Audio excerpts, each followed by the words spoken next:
Hello again. My name is Monica Pitts, and I am excited to dig into website data today in part one of our Digging into Data series. Now, we plan this series to empower marketers and business owners to lean into their marketing data because I find that people just straight up ignore their marketing data because they're uncomfortable with it. They don't know where to start. They don't even know what metrics mean, really. And so, if you're one of those people and you feel like you're just flushing your money down the toilet with your marketing because you don't even know what's working and what's not, then you have come to the right place because this series is just for you. You can just call me your data plumber. We are going to dig into the 4 things that you really need to know to get control over your marketing data. We'll start with what to review. Then we'll talk about tools that will make that review easier. Third, I'll interpret all the metrics you really need to know. And last but not least, I'm going to go over how often you even really need to review this stuff. I want to clear up your confusion over this data so you can knock out your excuses to skip the review step. No more money flushing for you. We're going to make decisions on what worked and what didn't work. We're going to market with purpose. Let's get started.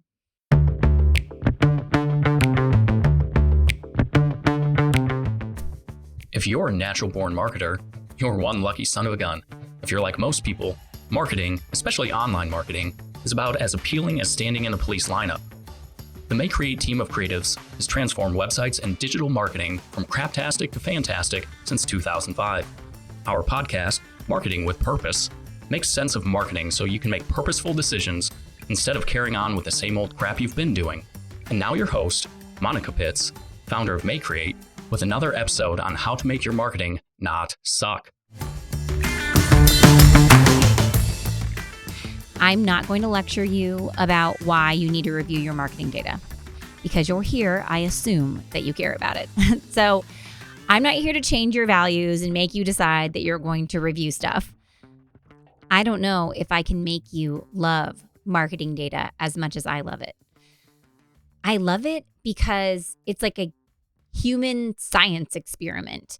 Can you get people to do what you want them to do? And why did they actually do what they did? What can I do differently to make them respond? And what makes digital marketing so cool is the data is extremely available. I think the reason I love marketing data is because I really understand it. And I also think the reason that more business owners don't look at their marketing data is because they don't know what it means. It makes them feel lost or out of control. I know that I don't love my retirement reports, and not just because they're tanking right now, but because I just honestly don't have much of a clue of what's going on in them. Thank God for my Edward Jones agent who's translating them for me and draws little pictures so I can understand what's going on. Today, I'm hoping to give you that same luxury so you can look at your marketing data and understand if it's working or not, and then make empowered decisions on how to improve it. As I said, I'm going to do a series of podcasts over this topic. I'll be going in depth over each thing, social media, websites, and email marketing, so you're not overwhelmed with all this amazing goodness all at once. Today, I'm going to start with websites. I'll cover what you need to review, tools to use to make it easier, interpreting those metrics, and how often you need to review it.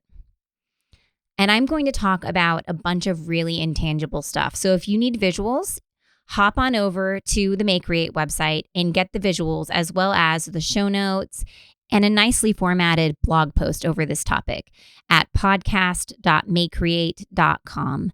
And that's MAYECREATE.com. And while you're there, you might also consider checking out our downloadable resources to help you along the rest of the way in your marketing journey. So let's start at the top. Websites. What to review. Since this is the first of my digital marketing data review podcasts, I'm going to give you a little bit more on the basics behind it. So picture in your mind a pyramid. At the top of the pyramid is your goal. At the bottom of the pyramid are the activities in your marketing plan. The middle of the pyramid is filled in with the metrics that you can review about those activities that will let you know if you're hitting your goal. The goal defines the most important metric. For example, if your goal is to increase sales, then sales revenue is your most important metric. So if you review nothing else and you abandon me right now, you just need to look at the amount of money that came into your company versus the amount of money that you spent in marketing. That's a big picture indicator. That's your goal. But where we're going to start reviewing right now is at the bottom. This layer is made up of the activities that you do in your marketing plan. And without this layer, the rest of the pyramid it doesn't even exist. You can't reach your big picture goal if you don't do the activities that you need to get you there. The metrics that you review for the bottom layer are pretty simple. Like, did you do the activities that you set out to do? For your website, for example, it might be blogging. You might have set a goal to do 4 blog posts a month. Did you do your 4 blog posts? That's the first thing that we need to review. And your website is a little more complicated than the rest of the things that you're going to look at for your digital marketing, because all of your digital marketing funnels back into your website. So if you're not doing your other marketing activities, your website will suffer because of it. You won't see the same traffic on your site or the same behavior out of your visitors. So looking at those activities and whether you did them or not can absolutely impact the bottom line on your website. So once you make note of how many activities that you actually did or did not do, then you can start considering what key metrics you might want to review in your marketing.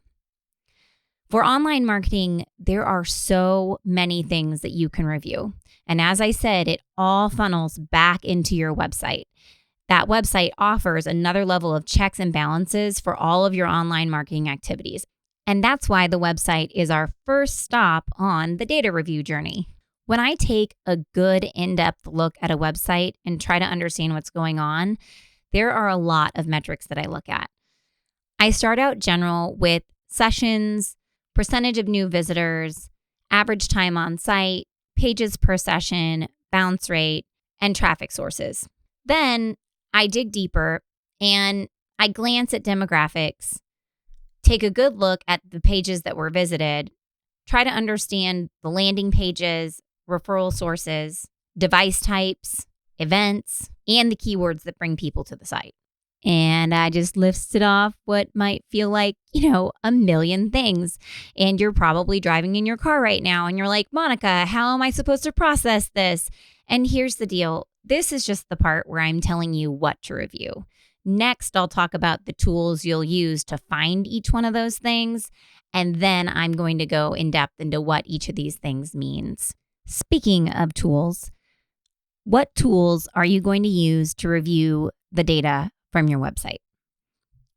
I use 2 tools most often, Google Analytics and Google Search Console. Now, Google Analytics tells you what visitors are doing when they are on your website. You have to install a code in your website in order to use it, but it's free and it gives you a ton of data to look through. Google Search Console tells you how browsers, search engines, interact with your website. Well, not all browsers and search engines, just Google, but let's face it, Google is probably driving 98% of the traffic to your website anyway, so that's probably the one you need to look at. So it's going to tell you what keywords it shows your website for in search results and how often people click on your website when they search for those keywords. And it will also let you know approximately where you rank for those keywords in search results. There is a third tool that I use called Google Data Studio. Now, Google Data Studio does not actually record things on its own. It's a dashboarding tool that allows you to suck in data from other places and then display it in a way that's meaningful to you. I had a client who is a lawyer who went through the process of building a website with us and was like, wow, what you guys do is you try to make things as easy as possible for everybody. And then at the end, you give me this report from Google Analytics that means absolutely nothing to me at all. It's like written in some foreign language I can't understand. And that really resonated with me. Like, wow, here I am trying to convince my clients that their marketing data is important, but I haven't even given it to them in a way that they can really interpret it and understand it and use it to make marketing decisions. So when I found Google Data Studio, I was extremely pleased because it's a very flexible tool to be able to display data in charts, rearrange it, just display what I want, even color code it. You can change the fonts. I'm telling you, you can do all kinds of stuff with this thing. And so each one of my clients has this very nice sortable dashboard that we've created for them that pulls in the information from Google Search Console and Google Analytics and allows them to filter through the information to see what they want to see. I made a copy of this report and populated it with sample data, and I will put a link to it in the show notes and also in the nicely transcribed blog post so that you can go out and make a copy of the report on your own. You'll just switch out the data sources with your actual data sources in Google Analytics and Google Search Console. So that way you can really quickly and easily sort your information and find what you want to find instead of having to go through all of the steps in Google Analytics. Google Analytics is awesome, but it is extremely robust. It's like the difference between using Paint and Photoshop. They're eons away from each other. And when you're a business owner and you're trying to sort through data, you don't have time to get distracted and sucked into this interface. And it's frustrating when you get lost in there and you can't find what you want to find. So I've tried to build these tools like the Google Data Studio report to even allow myself to stay out of these other interfaces that are so darn complicated and convoluted and have a way of sucking me in and taking me on this data journey that I never needed to go on to begin with. So make a copy of it, tinker around with it. Hopefully you like it. Regardless of what source you're reviewing the data in, you need to understand what each item means. And if you're a beginner, I would actually just write down exactly what you're trying to find before you even open up the program or the report. It's much more difficult to go in there without a clue and just kind of bop around everywhere than it is to be like, I am going to this one spot and solving this one problem. One of the very first things that I suggest before you start digging in and trying to diagnose how your website's behaving is sorting by geographic area. Restrict the data to just the states that you do business in. The people that are in your service area are the people that you want to do business with, and they're the people that are interacting with your website that you can actually serve. The people that are over in Africa or India, if they're not in your service area, it doesn't really matter. They're probably not behaving nearly as favorably on your site, and so all of your data is going to go down. And you can end up making false assumptions if you leave them in your data set. So narrow that geographic area down so that way you can really see how your potential customers are acting when they're on your site. It's not that the other information isn't important. One of my clients has a ton of hits from California, but we're in Missouri and they only service people in Columbia, Missouri and the 60 miles around us. And it turns out that there's actually a company in California with the exact same name as theirs that does the exact same thing. So they exchange business back and forth. They even have that company's clients calling their number to get service. And they're like, oh, sorry. And that other company says the same thing. So it can be interesting data. It's not valuable to you right now with the decisions that you're trying to make. So once you narrow down to your geographic location, the first thing that you're going to look for is sessions. Sessions is the number of times your website was viewed. That's not to be confused with unique visitors. Each session is not a unique person. It's just a unique time that the server serves your website. I like to look at this because I want to understand what my traffic flow looks like at this given time. Over time, if you are adding content to your website and marketing to your website and growing your business, the number of sessions on your website should always be going up. There's going to be times of the year that your sessions will dip down, especially if you're a seasonal business. But in general, sessions should be slowly but surely ticking up. Now, one thing that I have noticed recently is as Google has improved its knowledge graph, that panel that you see on the side that tells people a phone number and an address, office hours, and has a photo of the business, as that has improved display and as mobile traffic increases, and that's the first thing that they see, they don't see the listing on the search page, they just see that knowledge graph display. I find that sessions has actually leveled off for some of my clients, but I anticipate that they will go up over time. The next thing I look at is percent new visitors. These are the people who came to the website for the first time during the time period for which you're reviewing data. I could come to the website in December and then come again in November. I would be part of the new visitors percentage if you were just looking at the data for December, because it doesn't know that I was there in November too. It's just looking at that time frame. Percent new visitors is important to me, especially if I'm running an advertising campaign or if I'm blogging. I want that percent new visitors to be relatively high because I'm trying to get in front of new people. And if I have a membership site and I serve members and I give my members resources, I want a low percentage of new visitors in that instance because I want to see my members coming back to the website over and over again to look at the resources that I offer them.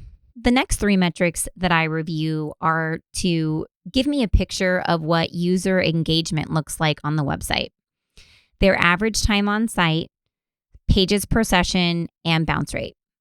Average time on site means how long is a user there per session on average. The next one is pages per session, which is how many pages does a user go to on my site per session on average. And then the bounce rate is when a person goes to the website and leaves the website from the same page. They don't ever go to another page within the website. So if the average time on site is high, let's say at least over a minute. I always want to see it over a minute. When I see things over 2 minutes, that's even better, but anything over a minute is relatively acceptable. If it's under a minute, you probably need to consider what you've put on the pages of your site and give people some more information to consider and read. If they're going to more than one page per session, then that's great too. It means that the content that you have is easy to navigate around and you've given them a path to proceed through the website. Now, if both of those things are looking good, then your bounce rate shouldn't be overly high. Bounce rate is a tough one because it really depends on how you're marketing your content. For example, if I do lots of email campaigns and I'm giving people links back to one page in my site, then I might have a higher bounce rate because people are going to go to that page in my site. That's what they wanted. They read it, they watch it, they leave. Now, you can lower that bounce rate by giving them that great path to go to more information by offering them things like related posts. But a higher bounce rate is indicative of a website that is doing online marketing activities that would drive people into one page and then they might leave. It just is the nature of the beast. Your pages per session should absolutely be over 1. It should be closer to 1.5 or 2. And your bounce rate should be someplace between 20% and 80%. If your bounce rate is really, really low, then it probably means that there's something wrong with your tracking and you might have some of your tracking installed twice. I've seen websites where the bounce rate is like 1 or 2%, and it's not because you actually have that low of bounce rate. It's because the Google Analytics tracking code is installed twice. And so every time that session starts on the website, it counts as 2 page views. So you have a bounce rate of 0, which that's not right. And it just throws your metrics off. So make sure that you take a look at that. So the next metric that you're going to review is how people are getting to your website, and that is your traffic sources. This is how you can tell if the rest of your marketing is working. Google Analytics tells you if Your traffic is coming in organically, which means that people are searching for you in a search engine and then arrive at your website. If it's coming in direct, it means that they typed in your URL into their browser or have saved your URL in their favorites and they click on it and come to your website directly. You'll have referral traffic, which is traffic that comes in from other websites. Social traffic is just like it sounds, coming from social media. And then you can also have different types of advertisements. So you might have display and paid search traffic as well. Unless you're doing online ads, for most websites, the highest type of traffic is organic search. If that isn't the highest traffic source and your highest traffic source is, say, direct, then you might want to dig into that and figure out if maybe every single person's computer in your office has your website set as their homepage on their browser, because that's not actually showing you real data. And you can filter out data from your Google Analytics by IP address, so you can exclude the people from your office from being recorded into your reports, and you change that in your admin settings. The next metric you're going to review is demographics, if they're enabled. You have to enable this in your Google Analytics report. And if it's not enabled, you'll know because it will prompt you to enable it by clicking a button. Now, because I think that marketing is a huge science experiment, I do find the demographics just totally fascinating. However, you need to take this particular piece of data with a grain of salt, because the demographics report is only from a subsection of visitors that are going to your website. It's not everybody. It's only the people that allow it to be tracked. The demographics tab will show you age and gender. And generally, I find that that is pretty well in line what we think it would be for a company. However, just remember, it is only a subset of visitors that you're looking at. So don't make any. Now, to figure out what people are actually doing when they're on the site, I look at the pages that they visit and the landing pages from which they enter. If you're running a blog, this is one of the most essential steps for you. Or if you have an e-commerce site, this is also super important. You want to know what products people are looking at and compare that to what products people actually buy. And for your blog, you want to look at what pages people enter in, how many times they look at a certain blog post. And then from there, you can figure out what content is resonating most with people. I would also look at how long people are staying on each one of those pages, because it'll let you know if the content is not quite right. For example, I have a blog post on ADA compliance on my website. Now, for my website, I meant what is ADA compliance for a website, but it gets a bunch of traffic, but nobody sticks around for more than, a couple of seconds. Well, it's because it's about website ADA compliance, but for some reason it gets served in general for ADA compliance. So what at first seemed like it was so incredibly successful was actually kind of a mistake on Google's part for serving up content that isn't actually relevant to viewers. And over time, that blog post will descend in the search rankings and it won't get served as well because people aren't spending very long on it and they're just jumping off and abandoning ship. And Google will see that and know that it's not okay. But I can't look at that data and think, wow, I should write a whole bunch more articles on ADA compliance, because I'm not an expert on ADA compliance for buildings and for structures. I just do it for websites. Different beast. For a website without a blog, your most viewed page will always be your homepage. And the pages that people view the most will generally be the ones that Google is serving underneath your homepage when people are searching for your business name. They almost always correlate. So if you go on out and you search for your business name, you're going to see a listing that's your homepage with the description underneath it. And then you might see up to 6 little listings underneath it. They call that the 6-pack. So those are going to be the most visited pages on your site. If you only have 3 pages listed, then you would see those would be the 3 most visited pages on your site. And the reason is because visitors have went to those pages most often. So Google deems them the most valuable ones on your website, and it will share them with that homepage listing in a search result because it thinks that they will also find those pages useful. And they almost always reflect that way in search engine listings and in your Google Analytics report. Glance quickly at your referral sources.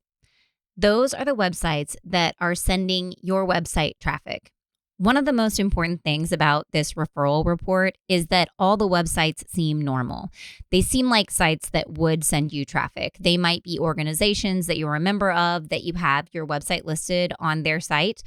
They should not be things like xyz.clickbait.crap. Those are crappy websites that are basically scamming the system and trying to achieve greatness through junk. And they're blowing up your Google Analytics report, and they make me so angry. You can filter this stuff out of your analytics report. You have to install something on your website to do it, but you should not see them there. And if you do, you need to take the next step to clean up that data. Likewise, if you're paying for ads on another website, like maybe a local news site or even something like the Yellow Pages, then you should see traffic coming in from those websites. If you don't see traffic coming in from those websites and those companies are giving you a report saying that they're sending you visitors, they're probably not actually sending you visitors. They might be sending visitors to another site that they made for you, but it's not your actual website that you made for yourself. Or they might not be sending traffic to you at all. And so this is a great way to do checks and balances. We have been through so many different types of data, and I only need you to stick with me for like 3 more. The next one is device type. This is going to let you know if people are looking at your website on their phone, on their computer, or on their tablet. You just need to make sure that people are behaving approximately the same way on each one. If they're behaving unfavorably on one or another, it might mean that your website's loading really low or that it's broken. You can also filter website traffic by device. So you can look at how people behave on your website when they're on a mobile phone. You can look at what pages they see, how long they stick around.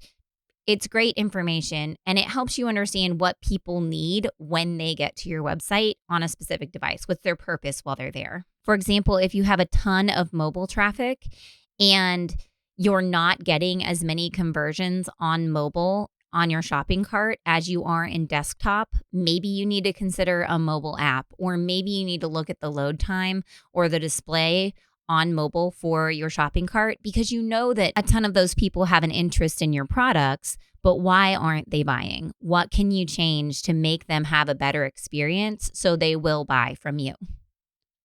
And speaking of buying, next thing is events. So if you don't have a shopping cart on your website, you might not just natively have events that show up in your Google Analytics report. You would need to set those up. The most common event that I set up for my clients that aren't shopping carts is just a thank you page event. You go in, you set up a goal, and basically it records every single time that somebody submits a form on the website and it views the thank you page. And that allows you to see at a glance how many people contacted you through your website. Now, you can set up events for all kinds of different things, but that's the most common one that I use. Event tracking is a much more advanced form of tracking that you can set up in Google Analytics. So I don't want to jump down that rabbit trail today. I just wanted to introduce it, let you know that it's out there. And if you want to look further into it, you certainly can. It will give you a better picture if people are doing what you want them to do while they're on your site. Now, the last thing that you would look at, and this is not in Google Analytics, this is in Google Search Console, is what words are bringing people to your website. What you should see is that when people search for your name or a variation of your name, they are clicking on the link most of the time and you're showing up in the, top 10 search results. This would be normal behavior. Better behavior would be if people are searching for a service that you do and you're showing up top of first page in search results and people are clicking on that. That's a lot harder to achieve if you're not running an SEO campaign, but it is something to aspire to. Everybody's got to start somewhere with their keywords. And the first step is just knowing what keywords people are using to arrive on your website. When I first started looking at the keywords that people were using to find my website, like, I don't even know, 12 years ago, it was sidewalk chalk, believe it or not, because I'd done this article on the lost marketing art of sidewalk chalk. And it was one of my most popular blog posts. And I also had an alt tag on an image that I had named sidewalk chalk. And so people were finding the image in search results, and they were also finding the word sidewalk chalk. And so it was dragging them to my website, but none of these were people that I wanted. And so eventually I just decided to take the post down, because while it was driving traffic to my site, it wasn't really helping me on my journey to sell websites. So off it went. This is just one of the pieces of information that Google Search Console has to offer. There are so many nooks and crannies of that service that I don't even know all about them yet. It's a super valuable resource. Once you submit your sitemap to it, it will start generating this information for you, and you can just learn and learn and learn from it. It's not the end all be all for an SEO software, but it's a great starting point for people who are starting to consider search engine optimization for their website and who care how people are finding their website. So take a look at it. Another thing that you might look at while you're in there is if you have any errors. If you have mobile errors on your website, it will report that kind of stuff to you as well. So just look for those error reports, and then that can be another key indicator that maybe something isn't quite right on your site. Woo! Okay, so that is what all those metrics mean.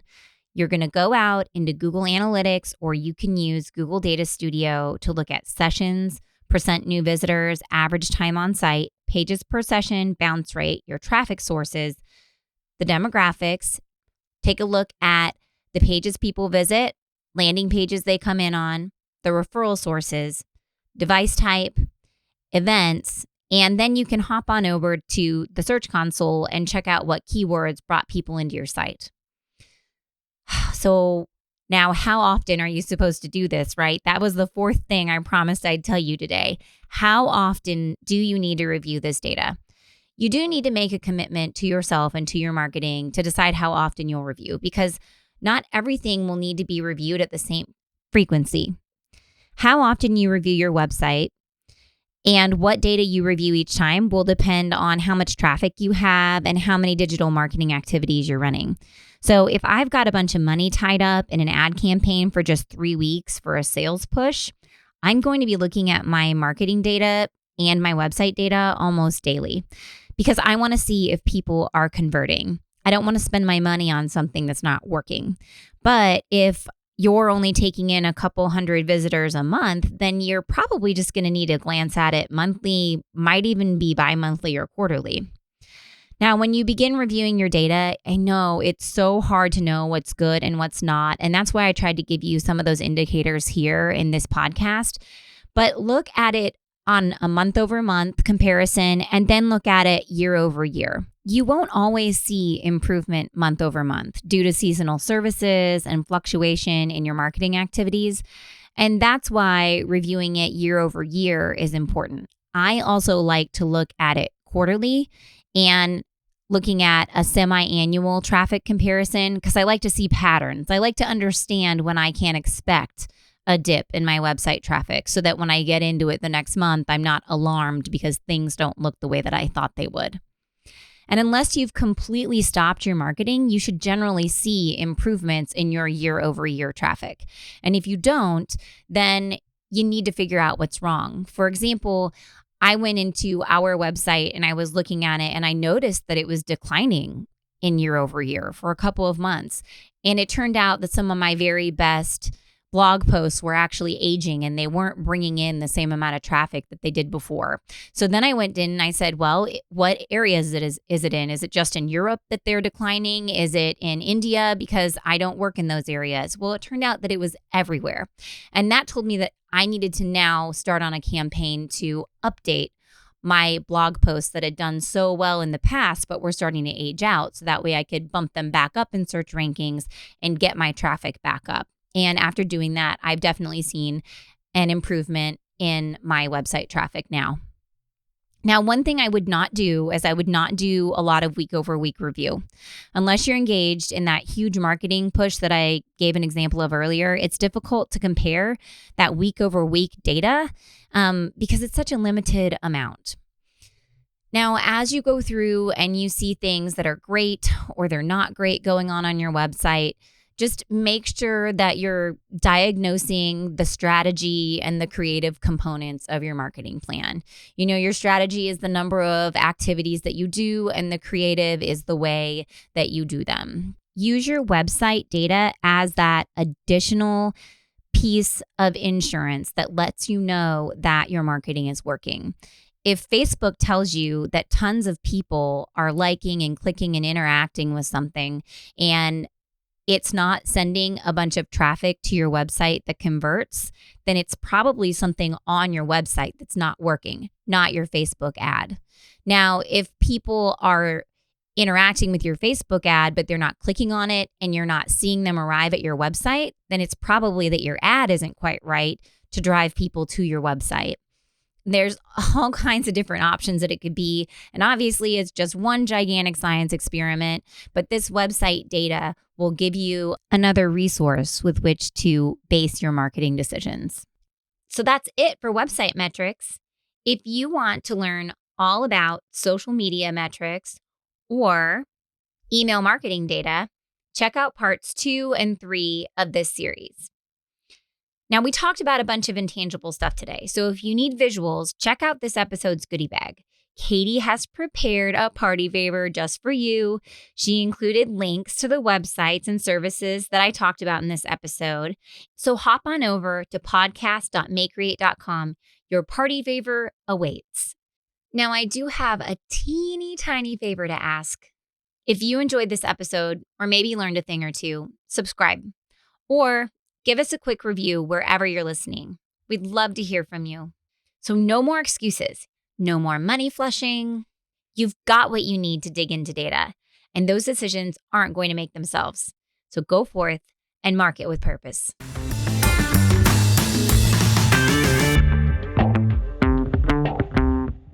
Thanks again for listening to Marketing with Purpose. Head over to mayecreate.com, MAYECREATE.com. Yeah, you heard me right, MAYECreate.com for podcast notes and more resources to grow your business. Don't let your marketing suck. Get your pride on, market with purpose.